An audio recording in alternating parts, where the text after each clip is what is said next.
Hello and welcome to Northeast Dialogue of Northeast Window, a dialogue to connect the people of Northeast. Ngasi Northeast Dialogue ki special edition da pudo lakchariba ngasi episode si mamangi episode singa amok phobo manadaba mongda hanadi koina tonga expert mayam ama thamakanda ekoi ki team of the dialogue ama thamakanda maduda neinabagi tangtu lojabani, but for today it is very special. Ekoi ngasi topic oina pura lakchariba je Manipur in national politics. Manipur je India ki northern part region da leiba adu apik state amu oina yam marginalized oina underrepresented oiga ya matam da leiba adu national media na traga national politics sa Manipur gi mafam je ngasi fawba kanbang ngamdri habagi miyam da pendaba aikoi taseng na Manipur gi India gi integral part amu oibra ga haiba question je time and again India gi parliament ki floor da adu national media gi domain da kara khandang ba wahangamani masida in terms of political personality moina Manipur degi India gi national politics aikoi na karam mafam kanbang ngamgre aduga taseng na Manipur gi people gi leiriba quality aikoi gi leiriba political character sina kari gi ngamdribano haibsing ba cho wahang mayam du nainana bagi tangkaktuni aikoina maruina ngasing numitida aikogi guest amoina aikoina haijerubada lakpiriba misaksi miyam na jo matam sangna ngaibi baiba tare Manipur gi political theater sida yamna matik mangal ga loinana matam sangna aduguma leibiram by firebrand politician ahbada I introduce tawjage aduga makata rakpodo I adum tongon tongon ofumsing laksake. And first of all mayam punamak amato ni taram no minasi Iringbom HEMOCHANDRA I tamo HEMOCHANDRA butam noksiri kai kun bocheri tamo tamo si ekogi yam nahaoina Manipur da perhaps the youngest MLA have tare Manipur da chahi shupna tengi chahi kun taruk shudringai hai tare chahi kun manga den MLA obe yabaje adu chahi kun taruk shudringai adu kun taruk suram dai shwaida MLA oikiba misa makakni aduga Congress loyalist family amada pokpa aduga hanagi deputy chief minister Iringbom Tompok haidana Manipur gi political history da achoma phoma kallaga leiba aduma misa makak Manipur gi rajniti oiba puari lengak lunggi oiba puari ma ningnera pu matamda yam fundamental oiba pillar oina leirumba adumba saknaiba political figure ma gi family da pokpa aduma misa makak ni yamna haoina aduga with a very clean image amoina ekoi groom tawrakiba aduga India gi yam masak naiba academic institutions singda adumai lekle su tamakpa St Stephen College adugi mamangda tongan ba school singju yamna India gi premier elite college school sing college sumba mayam da pass orakanda ekoi gi yam nahaoina MLA orakiba nahaoina minister orakiba and then Manipur gi senior most politician of the ekoi gi chief minister and deputy chief minister the last MLA in the lake in the capacity of a speaker, in the capacity of different ministers, my Oyagalaki Vadumba, Misa Makani, Hataksina, as a media person, we are missing you a lot, Tamo. And I'm taking a little bit of time, but I'm getting lower Tamo. Tamoja missed the white, not just us. I call Manipur Miamnazo. Aduga Handaki Iran Siki unrest Manipur unrest. How a period that Tamona national media Tamogi Oiva have a defending the idea of Manipur. Manipur idea as a defend of the Ekoi Manipur, Suguma Mi Mani, Adu Kanguni, Adu Ekoi land around the perception of Manipur, see Anu Tongan narrative of the representative. We are happening with Tamona, Yamkana Tomakan, Tamosi, Monkey Bagadra, Equinity from the Bagadra. Something was there, but Handak say Tamo. Handak say Manipur on the top. Ekoi Agatalagi. Northeast United haidana one Northeast ki rally Northeast one ki rally sida aikoina national figure in the Northeast ki projection tor ko matamda tamogi photo je thengnagre aikoina tamogi photo je thengnara kan and then tamogi speech amuk thengnare adag ikan kanadana National People's Party haidana hoji Northeast west over political party sigi national vice presidency tamo oye sigi sina India gi political theater and again aduga Northeast context anuba political transition ama ikoi urapagi mami ma tai sidani ikoi tamu unajabai tanjaje aduga tamu we are very much thankful to you for giving us this opportunity kaigino habada Manipur gi media mayam gi manungda ikoi ihanan exclusive interviews pbb gi tamu budhaga chai sengna haita ding asi se mera thamoi se kitang kaita de nokthok pa haita khara ai emotional su kha oi ado ai sengna haita di naw MIRAJ na ai gi maram dom thokna fajana haibi gi bodu ai gi laibuk fabni ado ai di yamna inauna thagat pi gi boduna ai di yamna hen thagat pi gabran khali ai di chamna hojikti ai adum as a kanoina ꯍꯥꯏꯖꯕ ꯇꯥꯔꯦ ꯃꯇꯝ ꯈꯛꯇꯪ ꯅꯧꯅ ꯍꯥꯏꯕꯤꯕꯗ ꯌꯥꯝ ꯆꯨꯝꯃꯤ ꯍꯥꯟꯅ ꯌꯥꯝꯅ ꯍꯥꯏꯕꯤꯈ꯭ꯔꯦ political ꯐꯤꯜꯗ ꯌꯥꯝ ꯉꯟꯅ ꯂꯥꯛꯈꯤꯕ ꯈꯣꯠꯈꯤꯕ ꯑꯗꯒꯤ ꯃꯇꯝ ꯈꯖꯤꯛꯇꯪꯁꯨ ꯑꯃꯨꯛ ꯇꯨꯃꯤꯟꯅ ꯂꯩꯔꯨꯕꯒꯨꯝꯁꯨ ꯑꯣꯏꯅ ꯍꯥꯏꯕꯤꯕꯗꯨꯁꯨ ꯑꯔꯥꯟꯕ ꯅꯠꯇꯦ ꯑꯗꯨꯕꯨ ꯇꯨꯃꯤꯟꯅ ꯂꯩꯕꯗꯤ ꯅꯠꯇꯦ ꯑꯩꯈꯣꯏꯒꯤ ꯉꯁꯥꯏꯒꯤ ꯄꯣꯂꯤꯇꯤꯀꯦꯜ ꯂꯥꯏꯐꯇꯗꯤ ꯉꯁꯥꯏꯒꯤ out of sight out of ꯃꯥꯏꯟꯒꯁꯨ ꯍꯥꯏꯅꯕꯗꯣ ꯑꯗꯨ ꯑꯩꯒꯤ ꯋꯥꯈꯜꯗꯗꯤ ꯊꯣꯏꯗꯣꯛꯅ ꯑꯩ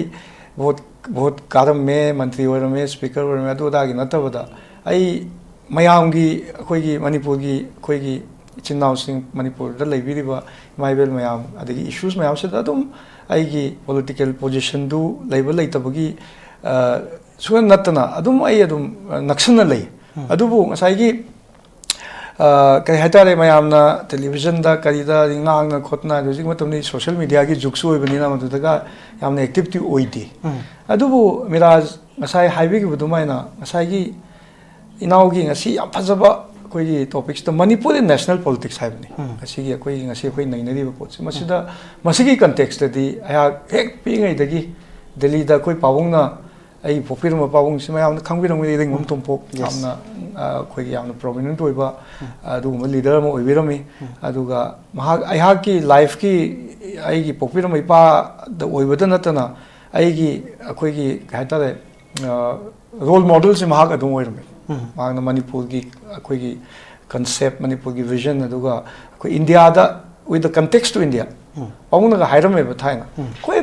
ꯄꯤꯛꯏ ꯑꯗꯨꯒꯤ ꯃꯇꯝꯗ ꯄꯥꯕꯨꯡꯗꯨ ꯀꯣꯠ ꯇꯧꯖꯕ ꯑꯃ ꯍꯥꯏꯔꯝꯃꯤ ꯑꯩꯈꯣꯏꯁꯤ ꯑꯩꯅ MP ꯑꯣꯏꯔꯤꯁꯦ ꯑꯩꯈꯣꯏ ꯁꯥꯎꯠ ꯑꯦꯚꯦꯅ꯭ꯌꯨꯒꯤ ꯑꯩꯈꯣꯏ ꯁꯥꯎꯠ ꯑꯦꯚꯦꯅ꯭ꯌꯨꯗ ꯂꯩꯔꯝꯃꯤ ꯏꯕꯨꯡꯉꯣꯁꯨ ꯗꯦꯜꯂꯤꯗ ꯂꯩꯕꯤꯔꯝꯕꯅꯤ ꯂꯥꯏꯔꯤꯛ ꯇꯝꯕꯤꯔꯛꯄꯅꯦ ꯑꯗꯣ ꯊꯥꯏꯅ ꯑꯗꯨꯒꯤ ꯃꯇꯝꯗꯤ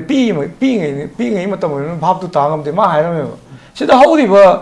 ꯑꯩꯈꯣꯏꯒꯤ ꯏꯁꯤꯡ ꯑꯩꯈꯣꯏꯒꯤ ꯀꯔꯤ ꯅꯥꯄꯤ ꯑꯁꯪꯕꯁꯤꯗ ꯏꯁꯤꯡ ꯆꯥꯏꯔꯤꯕ ꯑꯩꯈꯣꯏꯅ ꯁꯤꯗ ꯔꯥꯁꯇ꯭ꯔꯄꯇꯤ ꯚꯋꯟꯗꯒ ꯎꯔꯤꯕ ꯑꯗꯒꯤ MP ꯃꯌꯥꯝꯒꯤ ꯃꯌꯨꯝꯗꯒ ꯎꯕ ꯒ꯭ꯔꯤꯟ ꯒ꯭ꯔꯥꯁꯁꯦ ꯑꯁꯤꯗ ꯃꯥꯅ ꯍꯧꯖꯤꯛꯀꯤ ꯅꯥꯄꯤꯁꯤꯅ ꯊꯛꯏꯕ ꯏꯁꯤꯡꯁꯦ ꯁꯤ ꯑꯩꯈꯣꯏꯒꯤ ꯃꯤꯁꯤꯡꯅ ꯊꯛꯄ ꯉꯝꯗꯦ ꯍꯥꯏꯔꯝꯃꯦꯕ 19 ꯑꯩ ꯍꯥꯏꯖꯩ ꯆꯍꯤ 50ꯃꯨꯛꯀꯤ ꯃꯃꯥꯡꯒꯤ ꯋꯥꯔꯤꯅꯤꯀꯣ ꯑꯗꯨ ꯑꯩꯈꯣꯏꯁꯨ ꯄꯤꯛꯏꯕꯅꯤꯅ ꯒ꯭ꯌꯥꯟ ꯇꯥ ꯉꯝꯗꯦ ꯑꯗꯣ ꯉꯁꯤꯗꯤ ꯆꯍꯤ 50ꯃꯨꯛꯀꯤ ꯃꯇꯨꯡꯗ ꯑꯩꯈꯣꯏ ꯄꯥꯕꯨꯡꯅꯒ ꯍꯥꯏꯔꯝꯕ ꯏꯔꯦꯡꯕꯝ ꯇꯣꯝꯄꯣꯛꯀꯤ ꯚꯤꯖꯟꯒꯗꯣ ꯑꯩ ꯍꯧꯖꯤꯛꯇ ꯈꯜꯂꯤ ꯏꯄꯥꯅꯦꯅ ꯍꯥꯏꯕ ꯅꯠꯇꯦꯀꯣ ꯑꯩ ꯄꯔꯁꯅꯦꯜ ꯑꯣꯏꯅ ꯍꯥꯏꯕ ꯅꯠꯇꯦ ꯕꯠ ꯑꯗꯨ ꯍꯧꯖꯤꯛꯇ ꯈꯜꯂꯨꯔꯀꯥꯟꯗ ꯑꯩꯁꯤ ꯑꯩꯈꯣꯏ ꯂꯥꯏꯕꯛ ꯊꯤꯕ ꯍꯥꯏꯕ ꯇꯥꯔꯦ ꯄꯥꯕꯨꯡꯗꯨꯅ ꯃꯐꯝ ꯃꯇꯝ ꯆꯥꯗꯅ ꯂꯩꯈꯤꯗꯕꯗꯨꯗꯤ ꯏꯕꯨꯡꯉꯣꯗꯤ ꯄꯣꯛꯑꯝꯈꯤꯔꯣꯏ ꯍꯣꯏ 1991ꯗ ꯑꯩꯈꯣꯏꯒꯤ 1991ꯗ ꯑꯩꯁꯨ ꯑꯗꯨꯒꯤ ꯃꯇꯝꯗ ꯑꯩꯁꯤ ꯁꯤꯚꯤꯜ ꯁꯔꯚꯤꯁꯀꯤ ꯑꯦꯛꯖꯥꯃꯤꯅꯦꯁꯟꯒꯁꯤ ꯑꯩꯈꯣꯏ ꯑꯩ ꯊꯥꯖꯒꯦ ꯀꯥꯏꯅ ꯈꯟꯖꯔꯝꯕꯅꯦ ꯑꯗꯣ ꯄꯥꯕꯨꯡꯁꯤ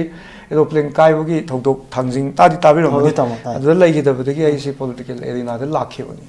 ꯑꯗꯨꯕꯨ ꯂꯥꯏꯕꯛ ꯐꯕꯗꯒꯤ ꯃꯌꯥꯝꯅ ꯅꯨꯡꯁꯤꯕꯤꯕ ꯃꯔꯨꯑꯣꯏꯅ ꯑꯩꯒꯤ ꯀꯦꯟꯗ꯭ꯔ ꯁꯤꯡꯖꯃꯩꯁꯦ ꯑꯗꯨꯛꯀꯤ ꯃꯇꯤꯛ ꯑꯩꯕꯨ ꯅꯨꯡꯁꯤꯕꯤꯕ ꯍꯥꯏꯇꯥꯔꯦ ꯄꯥꯕꯨꯡꯗꯨꯕꯨ ꯅꯨꯡꯁꯤꯕꯅꯦ ꯑꯩꯗꯤ ꯃꯁꯛ ꯈꯪꯕꯖꯥꯠ ꯅꯠꯇꯦ ꯑꯗꯨ ꯄꯥꯕꯨꯡꯗꯨꯒꯤ ꯅꯨꯡꯁꯤꯕꯗꯨ ꯌꯦꯡꯉꯒ ꯑꯩꯁꯤ ꯌꯥꯝꯅ ꯅꯍꯥ ꯑꯣꯏꯅ ꯃꯅꯤꯄꯨꯔꯒꯤꯗ ꯈ꯭ꯋꯥꯏꯗꯒꯤ ꯆꯍꯤ ꯅꯧꯅ ꯀꯥꯖꯈꯤꯕꯅꯦ ꯍꯥꯏꯕꯗꯣ ꯃꯗꯨ ꯑꯆꯨꯝꯕꯅꯤ ꯑꯗꯨꯕꯨ ꯑꯃꯨꯛꯇꯪ ꯑꯒꯔꯇꯂꯥꯒꯤꯁꯦ ꯑꯃꯨꯛꯇꯪ ꯌꯥꯎꯕꯤꯕ ꯌꯥꯕ꯭ꯔꯥꯅ ꯑꯩꯉꯣꯟꯗ ꯍꯥꯏꯕꯅꯦꯕ ꯑꯗꯣ ꯑꯩ ꯈꯜꯂꯦ ꯉꯥꯏꯍꯥꯛꯇꯪꯗꯤ ꯑꯩꯁꯤ ꯄꯣꯂꯤꯇꯤꯀꯦꯜ ꯑꯩ ꯄ꯭ꯂꯦꯠꯐꯣꯝꯁꯨ ꯂꯩꯇꯦ ꯑꯗꯨꯒ ꯑꯩꯁꯤ ꯄꯣꯂꯤꯇꯤꯀꯦꯜ ꯑꯣꯏꯅꯁꯨ ꯑꯗꯨꯝ ꯃꯤꯅ ꯎꯕ ꯇꯥꯕꯅꯤ ꯑꯗꯨ ꯑꯣꯏꯇꯥꯔꯒꯗꯤ ꯃꯁꯤ ꯌꯥꯎꯕꯁꯤ ꯑꯗꯨꯕꯨ ꯑꯩꯅ ꯑꯃꯨꯛ ꯈꯜꯂ ꯀꯥꯟꯁꯤꯗ ꯅꯣ ꯁꯤ ꯃꯇꯥꯡꯁꯤꯗꯗꯤ ꯑꯩ ꯊꯃꯣꯏꯗ ꯉꯁꯥꯏꯒꯤ ꯑꯩꯈꯣꯏ ꯑꯃꯠꯇ ꯑꯣꯏꯕ ꯑꯩꯈꯣꯏ ꯃꯅꯤꯄꯨꯔꯗ ꯉꯁꯤ ꯋꯥꯔꯤꯕ ꯃꯅꯤꯄꯨꯔꯅ ꯑꯩꯈꯣꯏꯅ ꯆꯥꯏꯕ ꯑꯩꯈꯣꯏꯅ ꯉꯁꯤ ꯀꯩꯀꯥꯟꯗꯤ ꯂꯥꯎ ꯈꯣꯡꯉꯒ ꯀꯅꯤ ꯑꯩꯈꯣꯏꯒꯤ ꯁꯤꯗ ꯇꯧꯔꯤꯕ ꯍꯥꯏꯔꯨꯔꯒꯗꯤ ꯐꯖꯔꯣꯏ ꯃꯁꯥꯒꯤ ꯒꯣꯔꯃꯦꯟ ꯂꯩꯔꯤꯕꯅꯤꯀꯣ ꯃꯁꯥꯒꯤ ꯒꯣꯔꯃꯦꯟ ꯂꯩꯔꯤꯕ chief ꯃꯤꯅꯤꯁꯇꯔꯗꯨꯐꯥꯎ ꯎꯅꯕꯤꯗꯗꯅ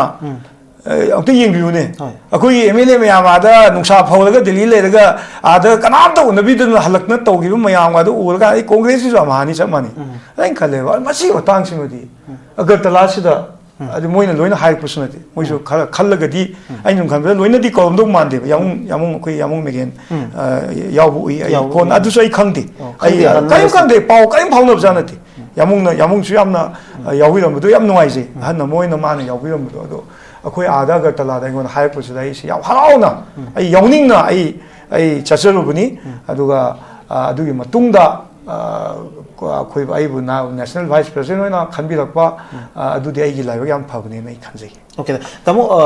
2018-19 swaida a citizenship amendment bill then becomes an act. CAA gi anti-CAA protest the more dimension ani Indian mainland na nasagi Muslim amadi liberal singi protest ama exclusion of Muslim gi Yes. adu ngasai gi communalization to we have gi nakala morom da north eastern indigenous people sing gi protect of no regulation ma lei ga do ni aduga sing sina di ekoi survival da indigenous population we am sigi survival da yam chaw threat mo oi have gi aduga movement ma sigi movement sigi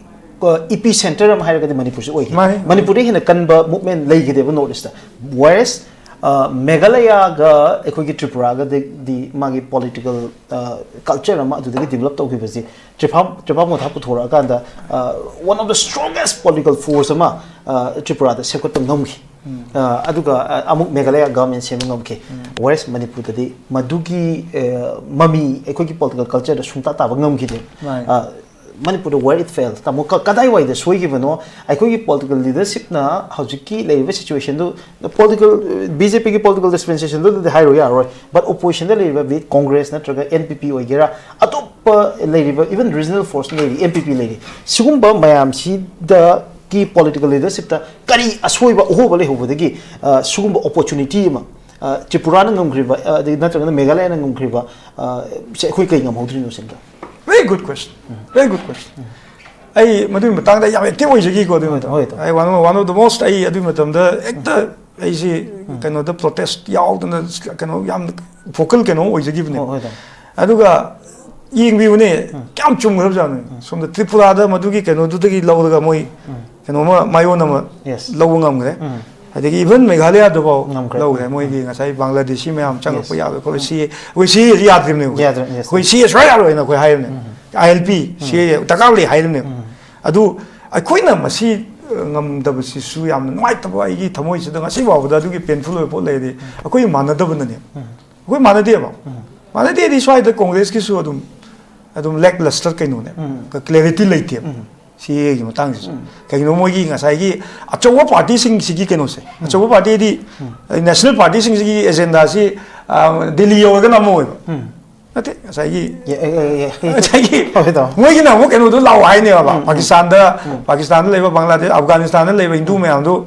moi keno pi gi hai ne chango ai ne moi di akoi na changak pu ya di hai ne akoi cookie ga di am haining re ngasi gi keno si da adi cookie hai bu di lal madu lana chakhi be adu illegal immigrants hai illegal immigrants me am sangsal lak ngasi Manipur da thoiba ngasi thoiba problem si bu immigration illegal immigration na nati hai be ya ga to mira ja ga da obviously adi adu mai shu me am le adu si mo me am si masi control tong na ba si as koi keno to ge na hai matam du na ngam gi de ba adu su madam am ne ba ina Congress party hai da ge ne adi matam dai di BJP yaw di na tin the Congress party da adu gi chap chana madu gi chap chana masi thingdong ne masi yade Manipur ki matang da koi notice hai da sine Manipur bu higher ro jikte notice oina hai da se chama ne da na Tripura Manipur adegi Meghalaya issue di chama na bana si je koi yade hai ne si yade akoi si da si taw ya roi mapan dagi koi kano to bu lo ya roi koi tik ba proof si da mo ka do bi lak to na hai ne adu si da kaisu Congress na kaisu to wa sa di adu pin da ba mayam si lo punjang ga kan da ko na ai last ki handa ki ai final journey si di kari da la ge bo the only way akoi se akoi Manipur da su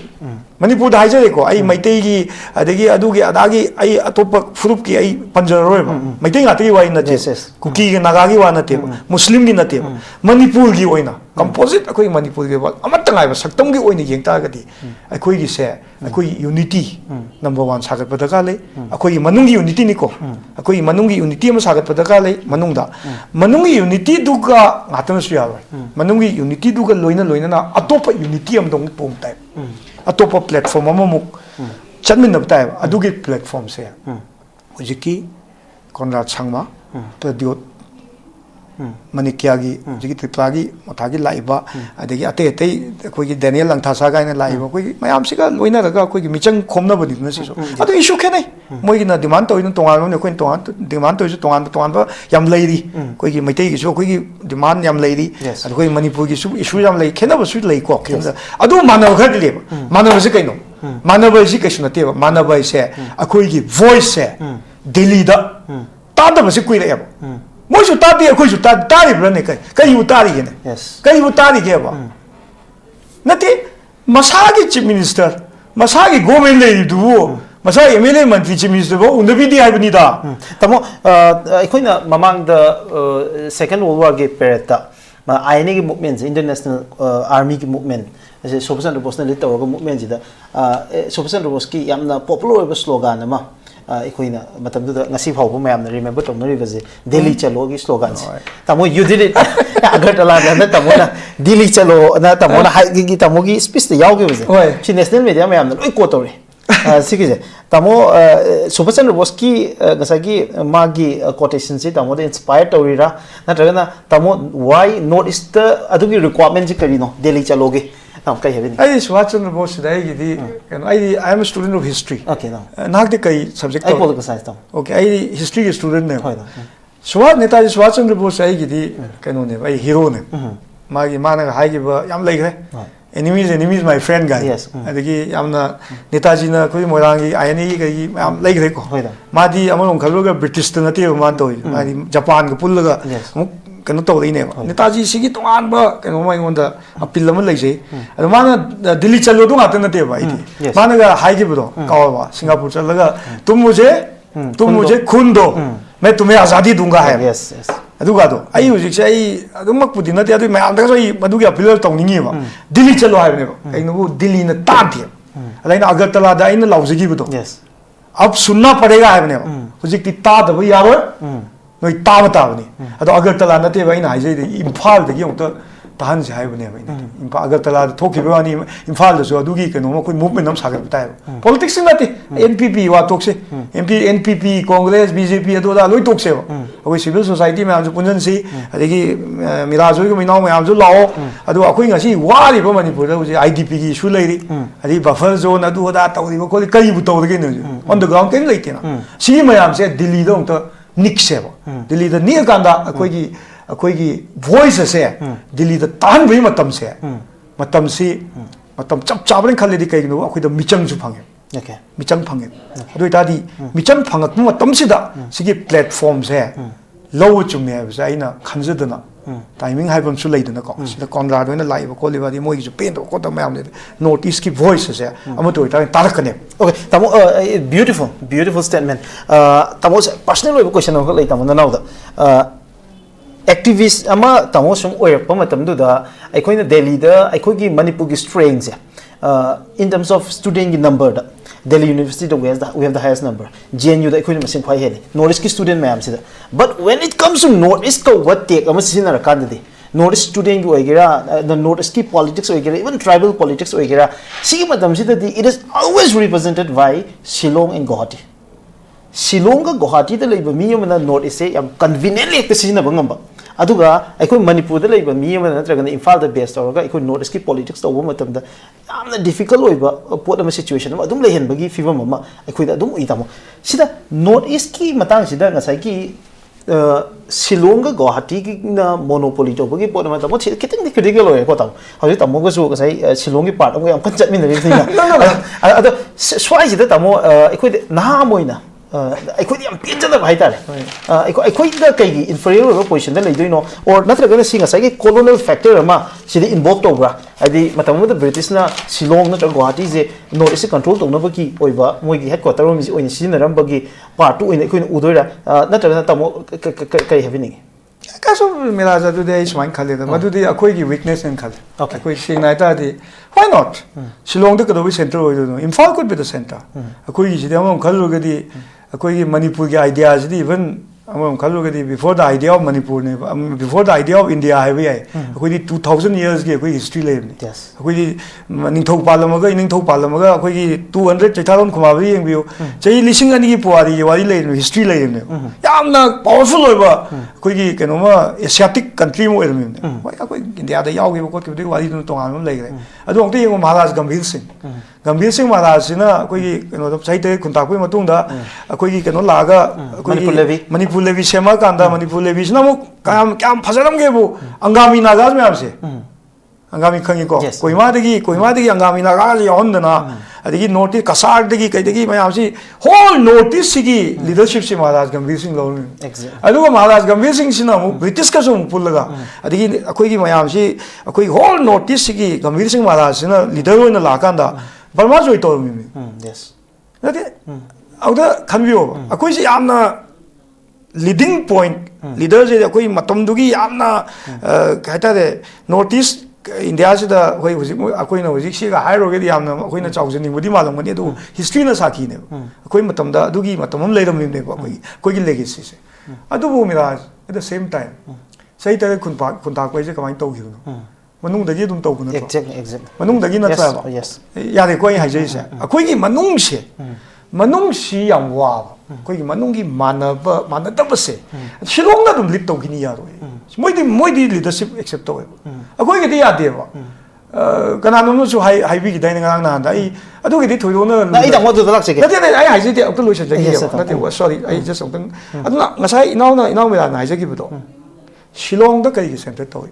Guwahati da kari center to North East se kari da mukta akoi Manipur na litog dam na haib se da su chamani ibu inau mira su ada Delhi da tambira me ai su Delhi da tamjara me adi matam da su Manipur Student Union hairaga su maitai na namba dum oita somda nagagi moi ge dum leigini adigi no togini aduna masigi khara samjan na base dum Delhi da su dum wa le adna akoi na sum samjan na dum ni na adi akoi si yamna samjan na base ka sum wat pa leibani na aduna dum automatically mina dum prominent ohip ta bani aduna hujik sei wakandadi in this time koi hujik live scenario adi India da live political koi live koi circumstances scenarios di ai wakandadi Manipur da so hana internal koi unity hai tare communities across loina community loina pulla gong tang akoi si so ama toi bagi saktam se akoi di punjan bo phawen khale tamo very important point aduki tamo ki amaro point da ai tamo da ki personal loina tamo da wen changjar ke tamo when you look at Meghalaya si yeng kan da khasi jen da garo moi jo tribal mayam lei moi mar to issue lei and we have naga kuki maitai ai khoi ki common history pangal si mayam khoi ki lei manada ba ju lei tamo but PS hangmana India ki prominent political figure moina Congress ta kalam magi mafam adagi then NCP shemakpagi magi puari adagi then NPP shemakhiba then khoi ki Lok Sabha ki speaker for Eramba president election bawa contest oramba magi madugi guts and magum bagi macha amana Konrad Sangmana NPP ko ba ekoi political party ma gi leadership ta notice me aju punjal na honor bagi magi effort Manipur da hana gi deputy chief minister Eramba Manipur gi MP for Eramba minister kaya Eramba Manipur gi yamna prominent political figure ekoi pabung ekoi irem tompoki macha nupa Saint Stephen College sa tamakpa aduga yamna how in 25-26 years tagi MLA ora paduna 30 years ki active political journey ma export or misak ama nadi ngasai Konrad Samagi mahum jikan be yaroi dressini tamo PS mana kalam mahum dukan be yaroi dressini yaroi do rubi maram da kai gino tamo yana bi dam ta kai to boda ga leisini khala di tas to bi rame tamo madu kha personal di oire madu khara kari kai ta ai si kitang su aham baga oibani na madu personal oibu question ni na madu kitang kainoina khara sum khara kitang kainoina khumjage kamaina hai ta le why not why not hiding him okay why not koi gi ai lagi to pabung dugi kaino du ngasi babu da ai seng nai ta ga de koi pabung ai bopel pabung dugi na ka ba MLA ka ma sing ai na ka ba hele yes adubu ngasi babu da ai na amna inaw na so am thagat pi ge adubu ngasi wa ai na chakki mafam da pabung du ngasi go ningsingi adu ai gi identity da sometime tompoki macha nu pa ai na khange ngasi adu ai amna proud feel to adu oi ta ga so adu ba lege sem dai lak pani na ngasai naw na highway da na why not akoi RK Jayachandra koi now hujiki ngasi akoi now imo koi Sagolman Kendri ki MLA RK Jayachandra su adu matam da yam stature wangna Manipur dagi akoi gi kaino leader amo ina union minister bo oibi gi adi maisnong kamson akoi gi kaino gi naga community dagi lakpani adu na akoi Manipur dagi su leader di thoki da banati adu gap ti yam sang lai re sagi ibon highway ba Konrad hoina ga kaino rise tong ngam gi ba adu ti hoi matam na polkani akoi na honaba ya base ki dana akoi da su capability se akoi da kaim to watte akoi yam nungai wari mi jage sagi akoi na sida kaino to sidi akoi na michang thi bane michang ama chamina kan da akoi pangan ji kalle hai bane ibungo Miraj ga ai ga si ibungo Miraj ne hena chawi anaga ai na hena pi na traga adu gi comparison na te team work oina chamina kana Conrad Sangma se chamina ba yaba Manipur gi kanoda India gi Indian ujai ka sai Manipur national politics da Manipur sibu Manipur gi thak se pukhat mina bada mateng oina da gi partner mo oi bai wane ba adu akoi Manipur gi destiny di akoi isan lepcha ga dawne akoi gi leadership hai tare Manipur gi leadership kai gumba any oi bai ina oi bai to pomo ye ai oi su ye madudi Manipur gi prajana lepakado posaka mani adu akoi honajaba da su lei adu akoi gi hujikti I वाखल the ओजेक्टी Masih यामना English ता churning से कमाय हाइने कोई churning से कोई मैते रोंदा कमाय हाइने churning आईदी कोई नई हाइगदला मसी की चर्निंग हम दी दका लेबा अदुना मसी की आईगी आंसर से आईगी वाखल ददी व्हाई नॉट आईगी वाखल ददी मणिपुर दा सुक्सोय सोयदना मणिपुर दगी मतम की मतुंगिना कोई नेशनल फिगर हाइबा तारे को मदु एनीबॉडी होइबे आय मदु मणिपुर दा कोई even Conrad Sangma ji hoigumba Conrad Sangma hoigumba Pradyot hoigumba haigada moigumba gi stature gi leader kado bai laoi doino tamo sigi national political figure mai khoi Manipur da gi puthok pasi ekhoi ki congress gumba yam dominant political party lai riba natragana BJP gumba de tamo ithoi na khan shuai wala roi aduma to ai hairake adu de ai personal na personal khumage ba अदुगी photo इदि नहा नई दि मोइनो पुथोकपि गे दि यादेना कि अदि अमो खल्लो गे दि आई नत्रसु इबुंगो बोया कनानो म फजन सेमबि गे दि यामना पुथोकपि बियाइना ngasi बाबु करी ओइरगेने डॉक्टर मैना अहुम लग ओइरमी डॉक्टर मैना कोइ ओजा मैना जि याम क्वालिफाइड ओइबो नुपानी मी अहुम लग थंगना थंगना अहुम लग ओइदि नत्रो मंत्री हाफ कांग्रेस की पॉलिटिकल डिस्पेंसेशन नो पुलिस लेना मंत्री हाफी दे अदगी ग्रोथ ऑफ सुम मरो कगिनो नेशनल फिगर दि सोय ओहला रोयबा अदि करी ngasi जनरल सेक्रेटरी मो हाफबने जनरल सेक्रेटरी दि कांग्रेस की जनरल सेक्रेटरी मो हाफबराबा नति अदुना हुजिक से आई केनो हाइजगे बा हुजिक केनो दा CWC मेंबर बुदि ले अदुना होय CWC मेंबर हाबिदुदि होय सही की करी यंगागा रेस्पेक्ट हम पेपु वानी तो मेन यंग लावै दुदि यूनियन कैबिनेट गा हापा मी अगाथा हापि नतो यस अगाथा जी यामना चाहिए दे याम लौदि वांगांग ने बा आंगांग ने हाबि याय बा अदो अगाथा हापि नि अदि विंसेंट पाला हापि नि मेघालय आदगी दि अदम यावी अदि असम दे अनि दुम यावी अदि अखोय याव ngam दि अदुना ताकपदि मणिपुर से सेंग ने हायरबदा बा मणिपुर हाई तारे को अनि कोनराद वैना खरा पुरो समावगी केनो खरा खुदोंग चाबले आसाम न चावगले अखोय से केमत चनरोय हबा अदुना चनरोय तो पोत द सुम लेइदना चनरोय तो पोत द सुम लेइदना लेरगदी political growth लेगदा नेशनल लीडर काइदि थोलगदोइ ngasi amom khalogedi personal amu oire national vice president kana आई कछु खंगजदबा हाइजदबा हाइबा याय मीनदि आइसु ओब्लिवियन द लैरमनी भोट अनि काददना ममिंग न इबोन सो तमोन हान कोइ की एयरपोर्ट थोर कांदा कोइ की जर्नलिस्ट अमन क्वेश्चन जे हमना कैटेगोरिकली हंगे वांगजे हाने के डिप्टी चीफ मिनिस्टर ने सुमाइना हाइबा एति हंदकी तमोगी अदकी पॉलिटिकल डेवलपमेंट जे मणिपुर दे पॉलिटिकल स्ट्रोम मा एनपीपी मनुंग द लेब्रा न मयाम हंगरी जे एनपीपी दा हानगी लेरंबा leader of the legislature party की सिंधोकी अदगी इवन पार्टी प्रेसिडेंट सिंधोरखी अदुगी मतुंग द लाको डेवलपमेंट द तामो नेशनल वाइस प्रेसिडेंट ओइरी सिगी ममांग द लेरंबा प्रेसिडेंट न अमुक प्रेस मीट तौदना इकोगी एनपीपी की लीडरशिप की मथकता टोन टोन एलिगेशन मयाम लाई ngasagi anti tribe meeting oibagi wafam na chingmo ma'am so high even tamogi personally ekhoi direct jive tawba pochong tamo thengnari tamona numitu de yam gracefully tamona question do avoid tawraga ekhoi tamodi yam nauri hairaga tamona question do avoid tawkhiba ma di tamo thengnai tamo hojikti tamo ka pakumje tamo change tawradra kari hebini my answer remains the same. Karim ta change laite. I hujiksu dum haije sini. I have not joined the party for controversies. Adu I na ngasi yauje dai sidi I atop journey ama I na thaja jaba kanom da lakchabani. Masida phamgi kari adu vote ki kari kaim nate. Adu I gi stand sidi ba. I na airport ta haije gi budo adu dagi bo I na qualify tawjini. Tamojoi Kumar se yam nuksi jaba. Akhoi gi oina diaba Manipur gi oina aham maitai malta IPS officer. 아마네바 야암나 눅시자바 아이디 마이 마나옹 파가 라이ክ तमिना खोलक्तना आइदी अमरम खलरोगदि अखोइगिदि मैतैगी society सिबोन मरी हाइनाइमि याम close होइना याम बम होइना आई खनजबनि हुजिकसो दुम I have the deepest regard for him दो NPP द ngasi mi akoi MLA tariat ka ka bang amuktana adagi MPP sina NPP sina chauba entity mo rei se yunam tamo joi kumar gi chauba contribution lei to na te aduna na te haije khige tawdabu khansu haide ya de si kaino ma haide bu ya de aduga ibungo oinaga aingondaga nei placement si yam sathi ba noi pami si di awai khum tawna ba di aingonda kana nam chaihan ba di noi na wai sukdo to adugi level da di bungo ai kusum kum da ba adugi level da politics to gen tholo kusu nati aduga tamojoi ko masu ai di khudlo na haije si yam ni hujik su koi bu mana lit to bi ba yai mawon gi tamjaba ko chaba loina yaba ngatani adubu politics 하이버 포츠다디 가직당 와이와타다 와이와타다 가직당 아이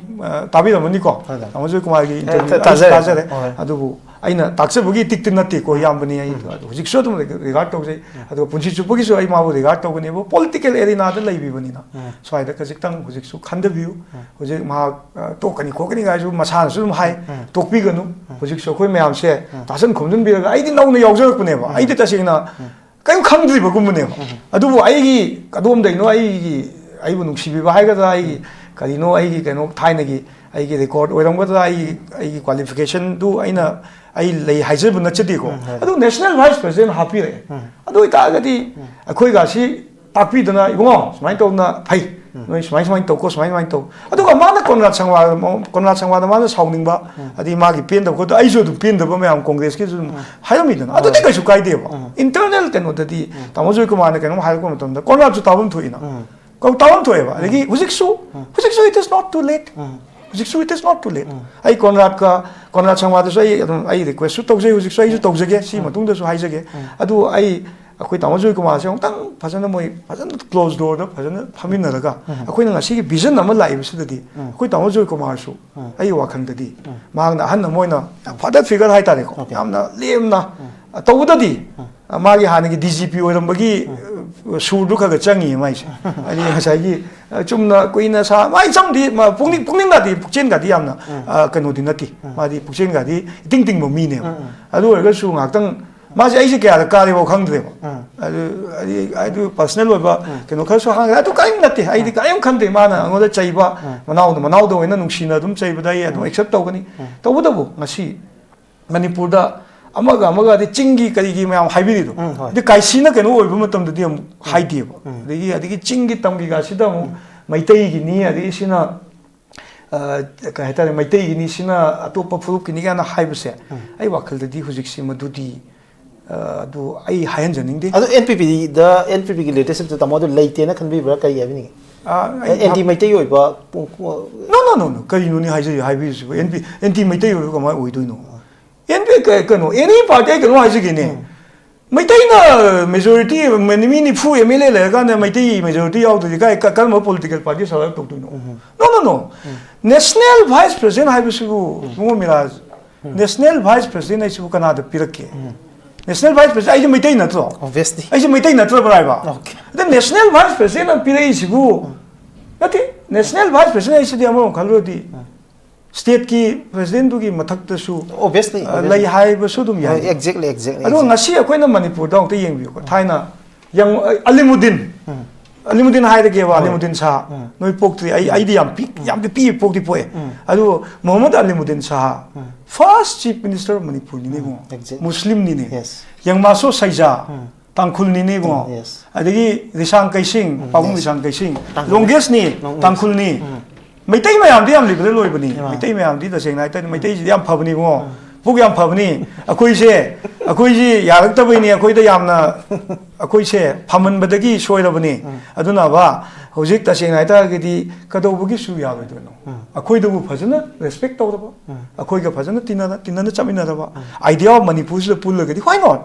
अखोइ Manipur valley सिदबु लोइना तार खुंदा लिता लेमिनै नत्रो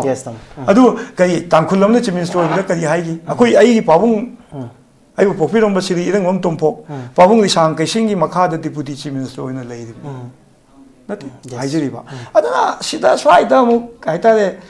Manipur ga se among sai yam pick pa kainom do among yeng khalak na ka akoi akari NPP se NT mai tai oi ga na hairadi it is completely NT mai tai kamai oi do no NT mai tai oi de ai ha pa ka do okay aduna NT mai tai oi be wakhan sulai leite ado NT mai tai NT kuki NT village guys di ai chin sin bo ngasi matung da di ai paning de aduna aina haije di se machi among hanjan jare ai tamujo ko madung lak chege ngasi su ai appeal tawse ko chance lok je bui wan nati ko su khanda bi ko kai gi no bu akoi tamu bu yam nungsi tamona wa na hona jara ga su mam taw matam da tana hu da ba adu de ai khangje de ai no lak che ni na du makki di khangje de adu ai yam ba moi na maon da ai ma gi blessing lo su cha che bi ti ai di konra changma na ga ta ko ren chat pa na ti bi konra changma na la hai ga su ai di mera jwa di wa bu no taxi ga si yam na akoi di kaita de taxi kasin leina koi ahal lamangi maitei wi chanawi da su madugi kanu da madugi traditional lakchabani pabung hoina koi pa ipuna koi da du su tambire adu ai karigumba konrad changwana national president oi ku konrad changwana ai ko da ga su ai tamu joi ko ma da hana dum ai chalaga blessing logjai tamu ai party se ai yam jawjani adu tamu gi ai blessing logo lakchabani ai chali to bu khara nuai to hai ga da madudi kitang ichina oi wari oina saru bani adu ma na mu kai hai da ge asai na ka lame ado maasi vote lep to ma da ga ma pa hai adu dei ka su adu lanai oina sum discuss to bune adu sum television no hai do le adu na ching khala ai wakhanda laigi adu bai karim ta khande adu vote lep to su miraj ai na decide to ngum po na de vote lep ko ni lep ko decide to ngum po lai mi ai bu vote lep ko ni khalam ro akoi pabung lai hidre pabung lai hidre bagi pabung ni poloi bagi keno do tholok mo tam da ai ken na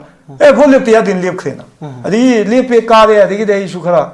ai su mistakes mayam lai ram bi ai su soi ko mayam lai ram bi ai su mi oi bani na khara soi gi ko ki mayam lai ram bi ai pen da mayam la ko di ai am vote ka gi de it's all right adi gi ken da khara da di tare lak lep ga nipal lak su da ka ku su yawina ani maming di panel gum se ba adi ken ram da ahum lak tu ram ka nung ka ku su yawina ado ai wa khan da di ai simo important no da haije ge ba ina na ha ni yam vote se vote lepa nga ta na sewa tawnin khan biu nu ko koi vote lepa koi si di amolom khalu de ba koi si di amolom da sometimes prajana go koi ji tal lawjani sometimes aduga vote lepta na sewa taw su ya aduga vote ka da ba lepta ba adi ai punsi si dai chai ji am ai am handi na tri ba ai si ai punsi si dai vote manga ra pau ka ba ngam jaga tuna speaker ho ngam jaga ai la yam phain khan le ba adu isor na kai ba lo pibira adagi thona yauna lingen yauna no wa khalo no loina aina tawgi mistakes mayam ai kendra da haidasing aina soi wa ko ki du jikti bot ani ra karak takan da u phange adugi ga do chumthok chara kai mayam na matam dugi matungina adudi matam dun por kalo poni aduga mi amana hekta ai bu bot ka ge dramni adu ma gu ma ga na haira khollaga aduda yamna ai keno adugi wadu da yamna nungai tabot tawdog sunati adugi wakhan duna ga ai wakhan ga je picture duna ga keno to mi sunati ba aduga ai gi kuthi ai keno haije ge politics to ba khoi gi di adi social work to political field la ko khoi gi kuthi di atop mi na ibe ya roi ba khoi gi kuthi di prajani igane okay beautiful khoi gi answer ni amogi je khoi gi kuthi city kana mi na decide to be roi it is up to people to decide tamo NPP gi matang gi tamo da yamna te na question ani ding la che tamo handak si khoi gi NPP gi leadership Konrad ke sangma ga ekoi Manipur gi hana gi chief minister Sri N Biren makhoi ani gi Twitter da awai kum tong ba national media na si pick up tor kan da yam chawba national headlines pa ma thoki masi mapung ina ekoi gi Sri N Biren na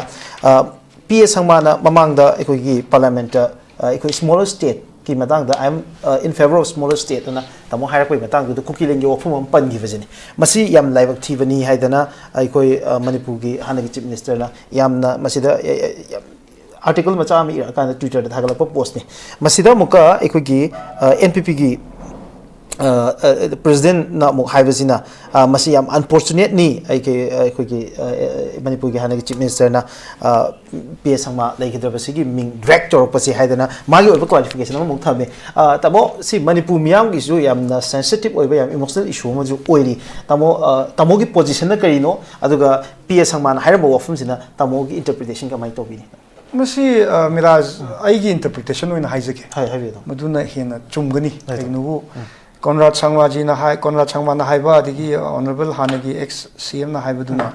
madugi Twitter gi moi gi kainu dai di kya di kainu ai di khangja madudi yam detail oina di ai yengu di ta gi adu Purno Sangwa gi koi Purno Sangwa na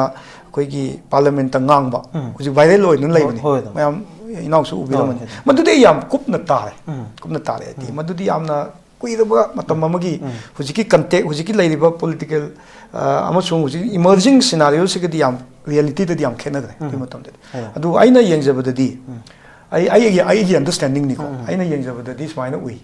mate matam da Purno Sangwana haigi basi koi acho states mayam se acho state adi Vidarbha haiga Madhya Pradesh Uttar Pradesh adi Bihar sigumba mafam singsida furup macha gi kaino si representation si leite aduna masigi smaller states ama form to yam chaw bai ta Telangana koi gi Andhra Pradesh Telangana adigi kano sem gi ko adi Bihar digi na Jharkhand lai ko adigi ate koi gi Chhattisgarh lai sigumba gi context ta oina chaw states sing na koi kano si to de havni tawdabu magna akoi gi North East su East haita de ma North East su sigumba gi demand si laitabani nate ma naga amakti pan gi damani aduga cookie gi su demand lai haibani cookie gi su demand lai haibadane aduga maduda magna cookie lane pigadoni ada cookie singe kano togodoni haigibdi laite munna yengbiu ko aisu garo lane gi adagi karbiang logi cookie lane gi demand lai haibani adu demand lai haibaduga saigi awai kum tongnabugi ngai politics ki haitare ko madudi ai wakal dadi madu chumoen khale tamoi position di ke ai position di Purno Sangwa never meant to I mean ask for a cookie kano oina cookie lane demand to gi den loina so tamo ngasai gi cookie lane gi demand bu ero Manipur gi manungda territorial ambition ama pukal akanda political assessment to ri mayam je sida tamo what's your stand not at all adu gi no it is not acceptable to us any akoi Manipur di composite akoi territorial integrity is yamna kitang laithok na haira seba territorial integrity English ta territorial integrity ju to lai re territorial integrity ka sunati ba akoi gi saktam se kai bi yaro habdi akoi na thaina dagi puari dagi lai rei ba akoi na Indian Union da 1949 da changmo matam se akoi di pulap kano si akoi furup si puru changmo ne not like akoi Naga Hills dona Nagaland dona changi banate ada Assam gi no changi banate akoi gi political identity amaka loina na akoi gi geography adi akoi state ki boundary amaka loina changri ne adugi posek se akoi kai ba suya ya loisine akoi gi kai ta ngasai gi territorial integrity hai cha na akoi gi position su NPP gi position su ai se Manipur gi territorial integrity gi matang dadi maruina akoi gi haibi ba identity hai bana adu dadi yam clear oina laigane ba okay tamo I tamo the question ani lak se ke tamo je you have been very vocal since the last few decades je tamo je BJP gi mayok ta yam kan ngang mi yem ne tamo BJP shunga ya da mi yem ne tamo je khoi uza ba dai tare public su udoi je but now tamo yam na kai tasing bai khoi mang ka tare picture ma di NPP is a part of NEDA yeah, fundamental part of NEDA ni the state the government seminary ni the hojuk no government am la the NPP will be definitely a part of the government no I am presume to ni tam NPP na BJP da gi kari no ba tam difference oi doi NEDA gi part am oina kari aduga and another question is tam I tap cha horage tam han gi lei NPP se sida tamo gi over national leadership ki over role am yorok ka dori hojik maram the kind of image framing ngahan same region North East ki leaders ki image framing it was not only for NPP nate aduda tamo gi photo ma present or pa adigi national media na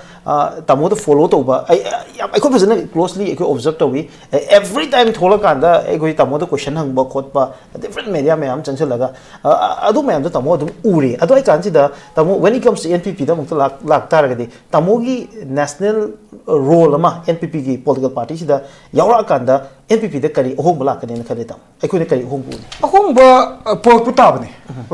that is also one of the primary purpose kai no Manipur gi voice yam tadre habdi BJP mayam duna ada chale unabi dre adigi prime minister phangi sahi kya no laktri do okay ai wari bo yam masigi sense of neglect se am chang lai hoi chume am no ina na haibu chume koi na Congress ta koi na lai ro bogi BJP yam na chai ba chai ta bogi wa du na te da adu ga hoje ki live emerging scenarios da ama political reality haibam su lai hoje si koi ki yam na pick state hai tare pick koi Manipur ja pick state ni aduna se Arunachal hairo adum moi so adum center da level no on gidi ni Congress na to ram ni loin ko BJP na koi so hoje si yam pende hoje so pende hoje so on record hai ni ai so pende hoje so BJP da honorable prime minister da pende badum lai kai no bu nan kangla da lambagi keno du su adum akoi pende when expectation to lu mayam duga prime minister ma chaw na koi na lak ta kan da ma la kan da solution ma kitang loina ma ngam jaga su yam tangible solution pol ka da ga se koi da adugi pende bu dum phawi adagi honorable home minister adu da mayam dugi pende ba BJP gi adugi wanati ko to bu aina miraj da aina haijening se through your platform akoi perspective se kitang widen to thok se hujik yam seng na hai gre separate administration piro hai gre bani ko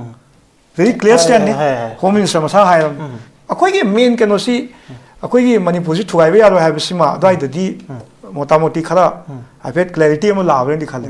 akoi di BJP ka khana ge habsina ti Congress ka khana ge habsina ti hujike koi na aina luxury ba platform si di ai Congress ka ju khana ning de BJP ki ju khana ning de khana bai thabak se mai to ge ba thaina aina Congress la nge de BJP ko khana ne ba adigi BJP da lai na Congress ya dom chai da udi yeng mi ne ko moi ma sen se dom chai na nu to lai ne ba adom ma wa re ba masi thabak ki to ge ba isa ge ba isagi wa khatani koi ngang do se kai go BJP na koi do ji lun to le it's okay hana koi yang wa do le adu ta ju ji IDP ki issue adi ji buffer zone ga lok thok na koi ya da Chuchanpur da koi han ba ya da na adi sugnu da selo da koi lei ba ya da na adi moi gi su kuki me am gi su koi gi kanu ma rehabilitation package to na pa na to la gi it's all right adu go ji kai ta le ngasai gi BJP adagi kaino ga na di Congress ka na sum to ga koi kano si lak ta base masidi akoi pam de okay aduna aina aije se hujikti anoba mayona ma akoi masida ai Manipur gi praja mayam su khalan jani adagi sila intellectual circle inau miraj gumba media da leiba adagi journalist adagi akoi intellectual circle adagi akoi khungang da ching da tam da leiba mayam se ai di khanma matam oiron khali aduga ai wakal di simsu haijege akoi jum khanana lebdi aro khanana lebdi aro di political reality su leiba ta ba akoi khanana na pende na sum khanana leita ga di akoi gi center da pai di ba unfortunately center da di hujikti fortunately or unfortunately hai rasine hujik bu de koi BJP de am saungningi ba BJP de am saungningi penda ba yam lei akoi si ka ta re akoi na pamjeri pot tu tarak tab ni na akoi da penda gi lei ba do penda ba lei hai ga sumira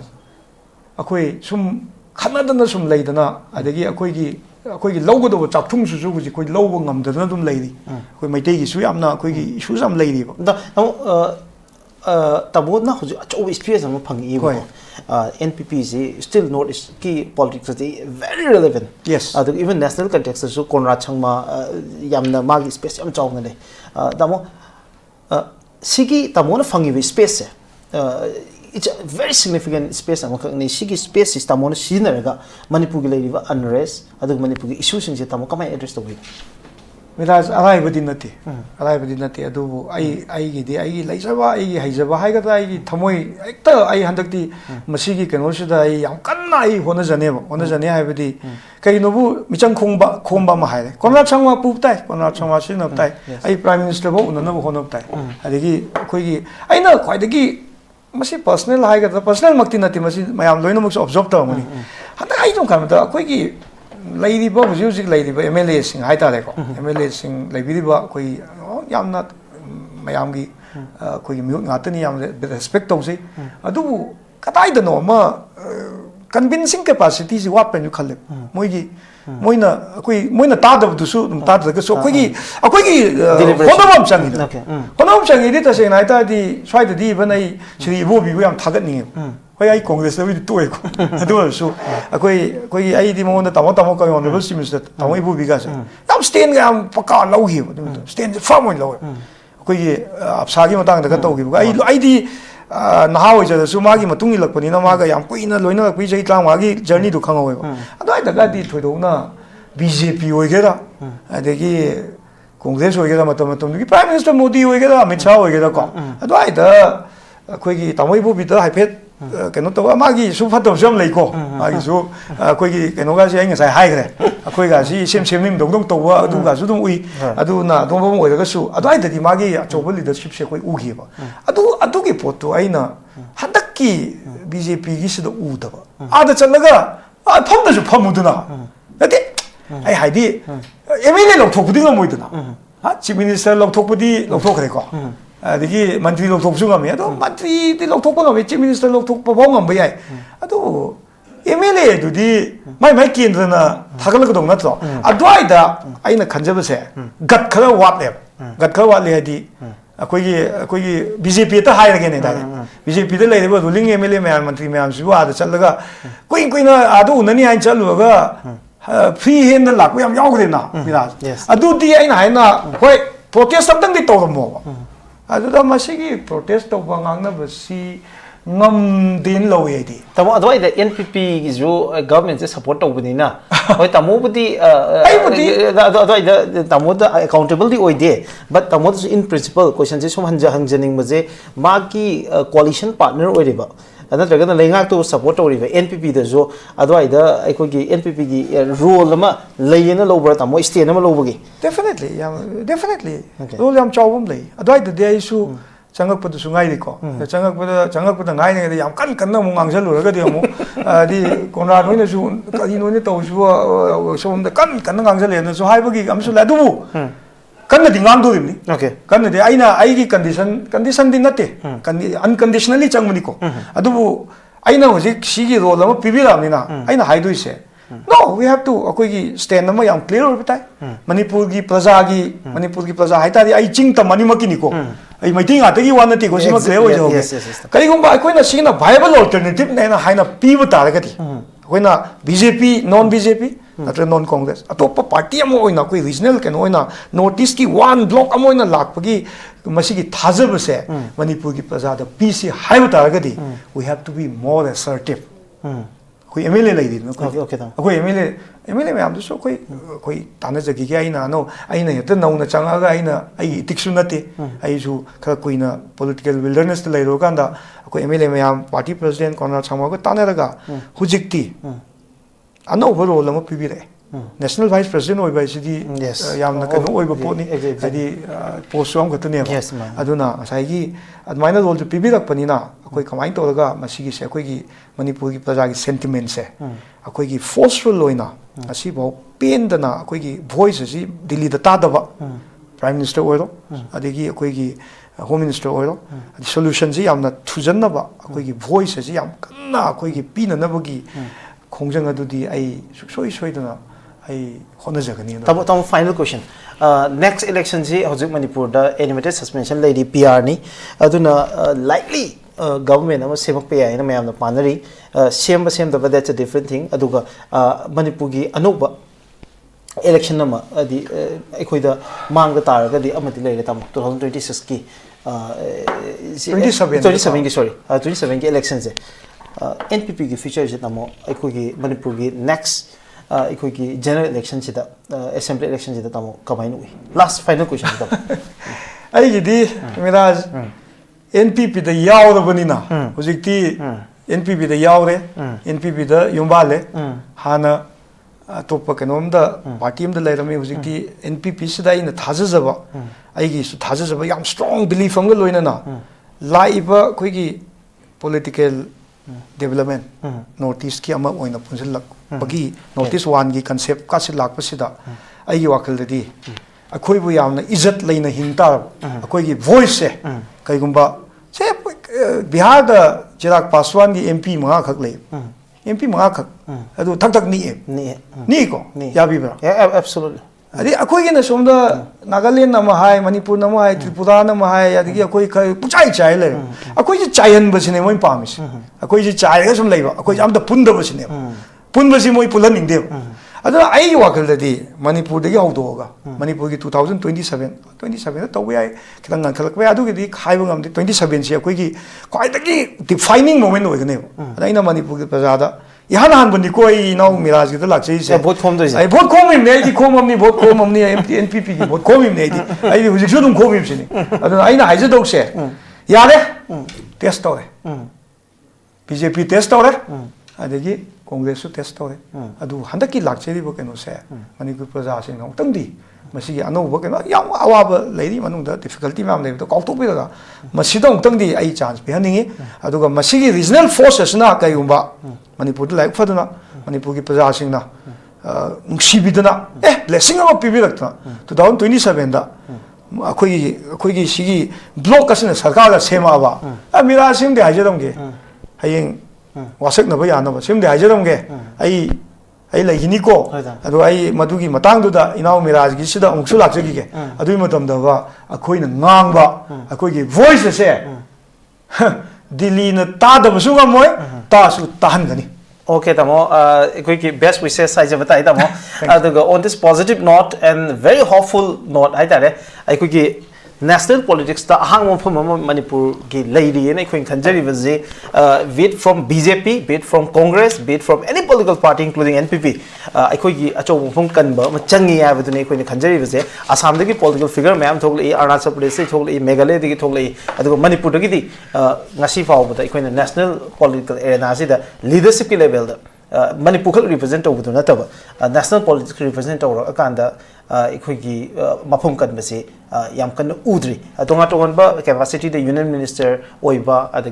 Union State Minister Oiba, Mamadi, Equi Tenagre, very recently, Union Education Minister, the External Affairs Minister Boba, we give it later. The Wood national politics, the Mapama, Equi voice represent over what perhaps questions that all question. I mean, Mayampunaki, I couldn't see topic is Yanzavani, Aduga. Quite justified over, quite deserving over. Guess a Makasi Purga, Naina Wiki Tankaptini, and will continue it. Duga Yamna Tamogi political experience, Manipugi political theatre is the Labour Puari, the Tongan Chief Minister Mari Manga, the Luinaraga. Tongan Balenga, Tongan capacity, the Mawakton of Misama, Nasi Yam Tanga, Kaitopira studio, and Bira Pidon, the Mutaka from Uche. Doina nasi program se hobdik loi from yang tabi ki Manipur mya bohon na thagachari kai khumno uchari mya thagachari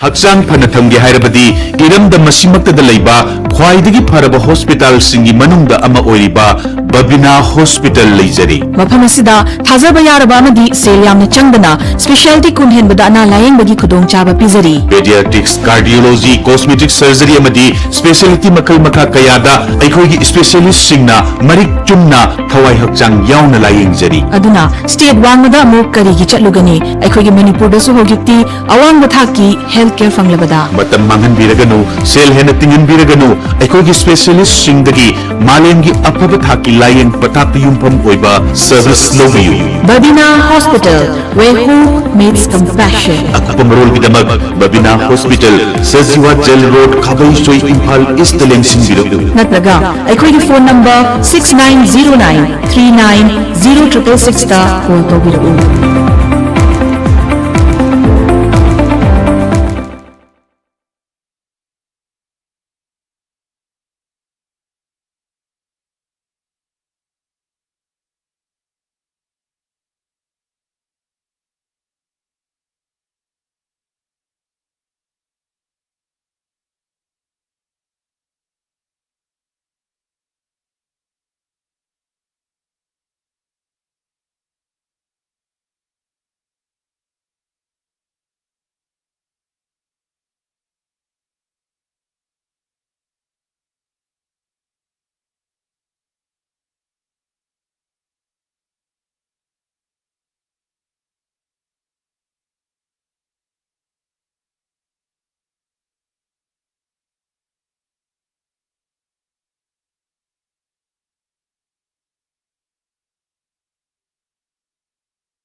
Haksan phana thamge hairabadi iramda masimakta laiba khwaidagi pharaba hospital singi manungda ama oiriba Babina Hospital leijari. Mafam asida thazaba yaraba amadi sel yamna changdana specialty kunhenbada ana layengbagi khudongchaba pizari. Pediatrics, cardiology. Nurse singidamak achoba opportunity ama buduna lakchari madudi hauzik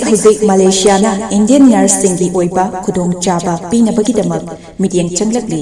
VC nursing loiraba chahi ahumdagi tadana experience leiraba miyoisingna khudongchaba asi lobiho khudongchaba adudi